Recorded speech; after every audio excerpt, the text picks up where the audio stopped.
Discrimination is prevalent all throughout our society, especially towards people of different races, sexual orientation, genders, etc.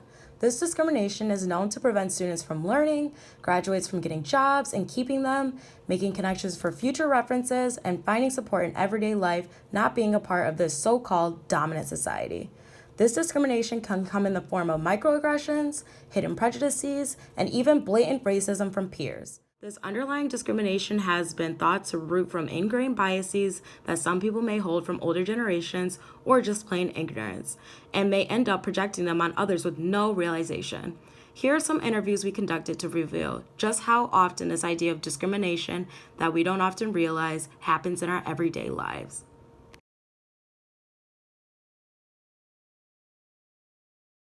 Yeah, I think it's a huge problem. It's prevalent everywhere, as you said. It's prevalent in all parts of our society and in every country. I'm certainly aware that discrimination exists in the workplace. I've seen some instances of it myself. Yes, I do. It's prevalent throughout society, and it has been since the beginning of time. People are just normally biased to choosing or wanting to be with people that have the same behavior or either look like themselves. Absolutely. We see it all the time as a chemistry professor. The unfortunate reality is that it's not an uncommon thing for us to observe. Yes, discrimination takes place in all shapes and forms, especially with those people that have higher statuses, power, and privileges. Yes, it is very prevalent in today's society. So, I mean, it's bad, obviously, but because it's universal, I think, and it's also subjective. It's probably not something that can be totally avoided, but it's certainly something we should all strive to combat.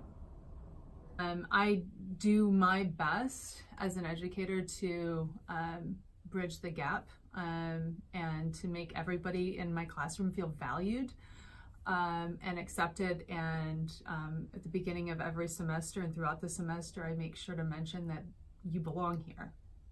Nobody should be treated differently for any reason, and I feel like it's just been getting worse in the recent political environment.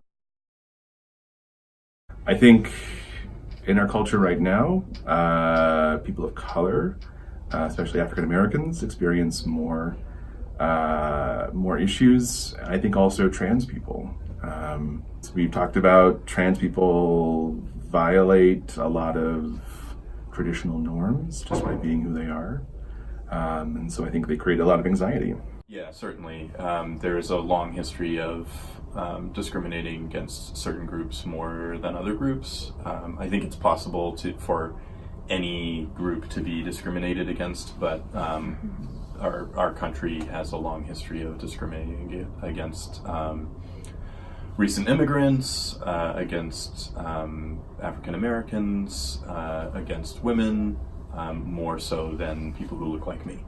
I feel like there are lots of groups that get singled out for discrimination, and I don't feel like there's one particular group that gets discriminated against more per se. There are systematic approaches though, where if you come from a certain background, or if you have a certain background, you'll most likely get a head up, and just in terms of a system.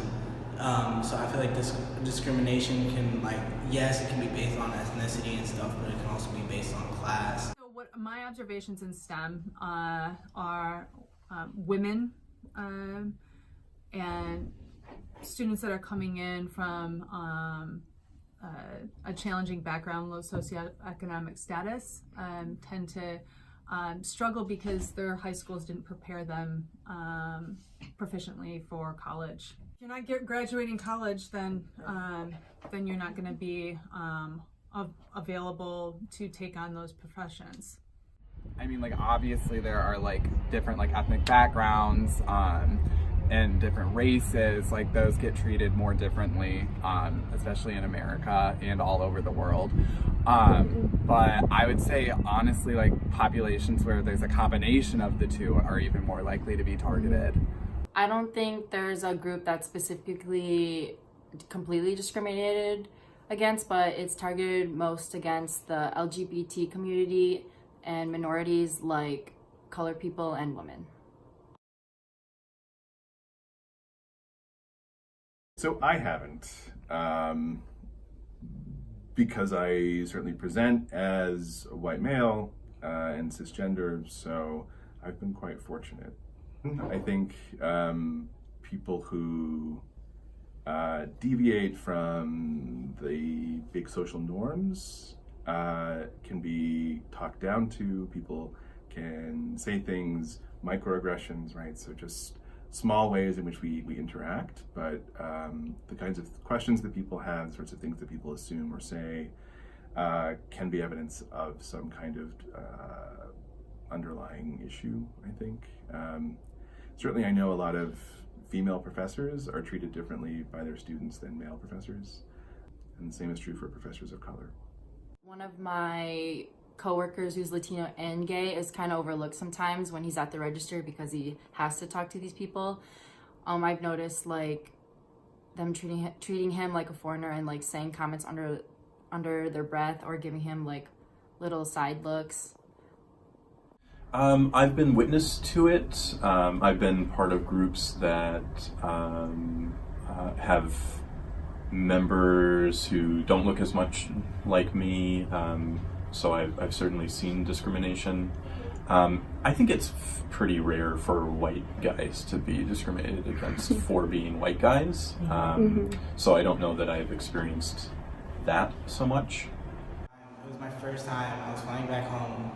I was flying back to East Lansing from Sudan, and it was my freshman year. It was right after winter break, and I went through the airport, and I'm pretty Americanized. Like I was wearing a hoodie.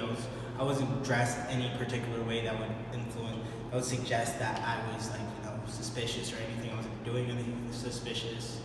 I was just having a super bad day and a super bad trip. But I get to passport control, and the officer looks through my passport, gives it a quick look, and is like, "There's something wrong with your passport. I'm gonna need you to follow like this yellow line." So I follow a yellow line and leads me to an office, and an officer is there, and like he takes my passport and he's like, "All right, if you just go sit outside, I'll be with you in a minute." And I waited outside for like 2 hours, and when the officer came back, he started questioning me, and he started questioning me about like little things, trying to see if I was like Americanized, seeing if I would understand things that most Americans would do. And I understood that stuff, but I was thinking in my head, like, what if I was somebody that didn't understand this stuff? What, like, if I was somebody that wasn't so Americanized, if I wasn't somebody that wasn't so integrated in American society, like, how would they have treated them? And at the end of the interview, the officer says, "All right, you're good to go." And then I asked him, "Hey, what's wrong with my passport? Is there anything I can do to fix it?" And he goes, "Oh, there was nothing wrong with your passport. We had to run an extra background search because your name is Mohammed Abdul Qadir Abba." So I get mine as gender bias. I had a student write on an evaluation that I'm really pretty, but I could wear different clothes that would make me look better. And so it's sad that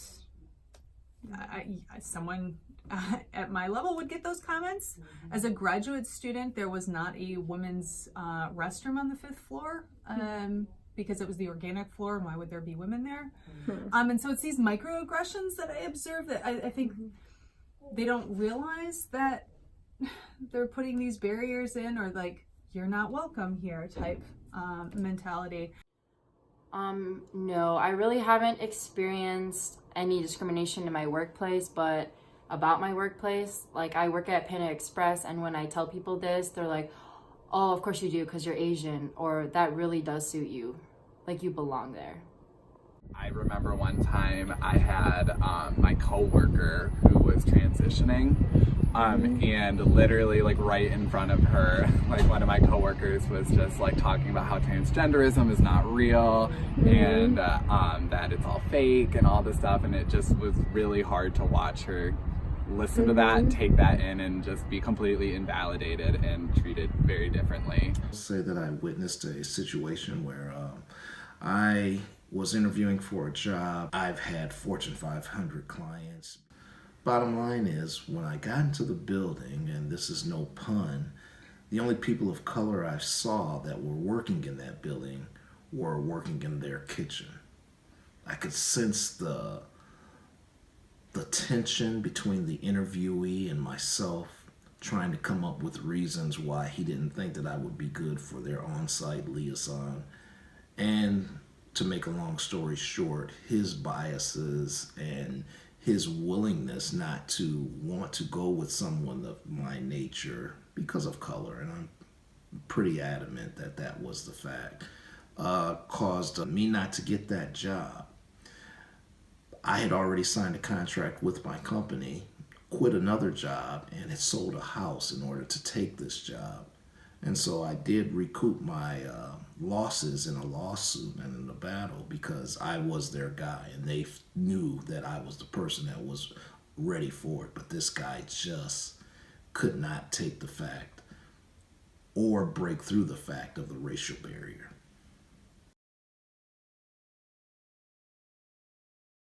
I think one important thing is to just call it out. If it can only persist if it's unchallenged. I think a focus on both identifying the institutional biases that no individual can really fight against that's probably the biggest thing that we could do a better job at. And then individually, of course, we can all take better responsibility for making sure that we're consistently kind of reflecting on our own behaviors and making sure that we're not falling into the trap of discrimination. I think continuing to break the mold that this is only for certain people, that only certain people belong, continue to push the envelope that that's not okay. I think it really starts with literally childhood. In childhood, you need to have strong foundations. You need to have really strong role models because we're seeing that this is learned behavior. Nobody is inherently racist or discriminatory towards any group. It's all learned behavior. Just by showing more awareness, showing more attentiveness to the emotions that people go through. One thing that we could do is speak up about our experiences so that they can understand how we felt during the situation and why it made us feel that way and why it's not okay. I think people are shy and embarrassed to talk about it, so speaking up will emphasize how much of a problem discrimination is.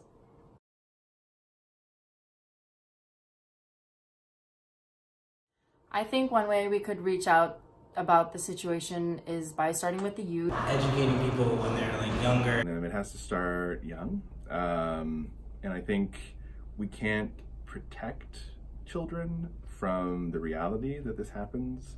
They have to know that it happens, and also that there are people out there who care that it happens and want to stop it from happening. And educating them that people are equal and that discrimination is not okay. It's better off than educating somebody when they're older about discrimination. But at the same time, we shouldn't give up on those older people, but we should try to make sure that like people understand from a young age that discrimination is not okay. And that's the only way to really fight it, I feel like, is by changing it through generations as opposed to like expecting like people to turn around.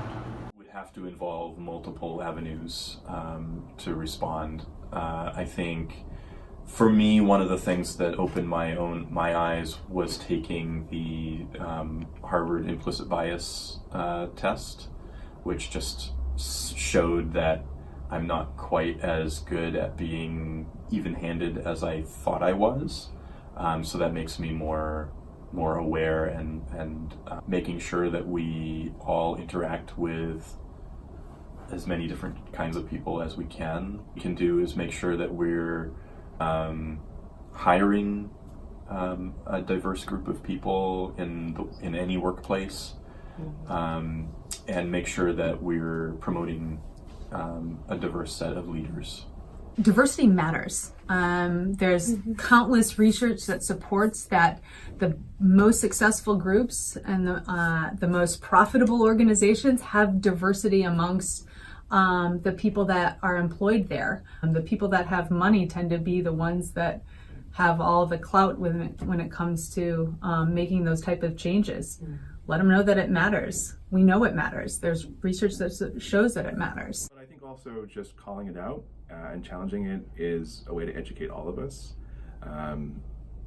And I think that's really necessary. So I think it can start young, it should start young, but we all need to be educated, and I think calling it out is a good way to do that. Showing it firsthand, so many people are oblivious to all the stuff that's happening, even like microaggressions and all of that. Like, nobody knows anything about that. People think that what they're doing is completely fine, and you have to like look at yourself. Like, I've caught myself a couple of times too. You have to really think critically. Like, you can say you're an ally in doing all this, but you have to really, really sit down, look at yourself before you can look at others too. So More people just have to learn that it exists, and that the only way we could spread awareness is by speaking up and sharing our experiences.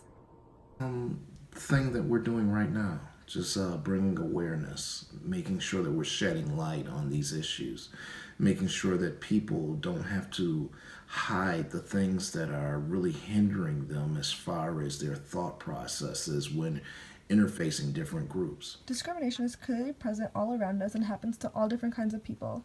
But one main issue that is constantly neglected in our society is the normalization of discrimination against religion. A lot of people are treated unfairly due to religious beliefs, and this happens more often than not. But more extreme forms of racial discrimination can be seen through the discrimination against Muslim people. Even though stereotypes against Muslim people are centuries old, the recent years have gained a greater momentum towards these negative connotations. And a lot of times we correlate Muslim people with terrorism and extremism, or even portray them as a threat to our society. This holds Muslim people back and undermines the opportunities that they are provided. With the freedom of religion being a constitutional right in our country, we should be more accepting of these religions. This intolerance, if not dealt with, can create a climate that encourages hate crimes and other prejudices against Muslim people or people of different religious beliefs, isolating them from our society. The first step to a better and more equal way of life for all humans is to address the idea that these biases are even there in the first place. Understanding that biases are in place requires education, and this education should be given to younger children, as mentioned by multiple of our interviewees, for this can really get the ball rolling for less discrimination in future generations. To challenge this discrimination, we must not overlook the subconscious biases that take place in our everyday lives. If we can put more emphasis on these underrooted biases and their effect on people's emotions, thoughts, and even way of life, we can move in a direction of eradicating this discrimination that we often overlook. And remember, the help of each person is necessary to educate, step up, and end discrimination.